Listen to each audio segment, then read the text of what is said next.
జై శ్రీరామ్ హిందూ బంధువులకి శ్రీరామరాజ్యం అని పేరు చెప్తూ ఒక హిందూ సంస్థ అయ్యా నేను వీరరాఘవరెడ్డిని అన్ని ఒక రకమైన బాణితో మాట్లాడుతూ కొన్ని వీడియోలు చూశాను. ఇతను ఏకంగా చిలుకూరు బాలాజీ అర్చకుడి పైన దాడి చేసినట్టుగా మాకు విషయం తెలిసింది. ఇది ఒక ఏహమైన చర్య. హిందూ సమాజం అంతా కూడా తలదించుకోవాల్సిన సంఘటన ఇది. ఎందుకంటే తోటి హిందూ సంస్థగా మేము ఎంతో బాధపడతా ఉన్నాం ఈ విషయంలో. ఎవరైతే ఈ వీరరాఘవరెడ్డి తనకున్నటువంటి పైత్యాన్ని ఇవాళ ఒక అర్చకుడి పైన చూపించాడు. అర్చకుడు కొట్టడము రామరాజ్యమా? నీ రామరాజ్యం స్థాపన ఇదేనా? ఒక అమాయకుడైన అర్చకుడిని కొట్టడమా?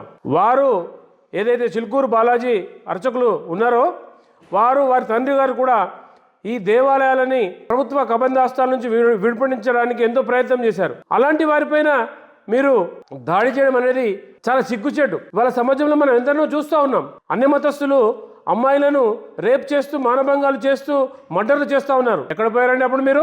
ఏదైతే ముస్లింలు చూస్తున్నారు కదా ఎలాంటి దాష్టికాలకు పాల్పడుతున్నారో వారి మీద మీరేమంటారు, మీ యొక్క పైత్యం చూపెట్టలేకపోతున్నారు కదా. అమాయకుడైనటువంటి అర్చకుడి పైన మీ యొక్క అజమాయిష వ్యవస్థను వదిలేసి మీరు ఒక అర్చకుడి దాడి నీచమైన చర్య ఇది. దీన్ని తీవ్రంగా ఖండిస్తున్నాం. జై శ్రీరామ్ హిందూ బంధువులారా, ఇలాంటి వారిని తగిన బుద్ధి చెప్పాల్సిందే. ఇవాళ జైల్లో అరెస్ట్ చేశారని తెలిసింది. ఇవాళ రేపు బెయిల్ పెట్టుకొని బయటకు వస్తాడు. ఆ అవకాశం కూడా మన చట్టం కలిగిపించింది. కానీ హిందూ సమాజం మాత్రం నిన్ను అస్సలు క్షమించదు. జై శ్రీరామ్, భారత్ మాతాకి జై.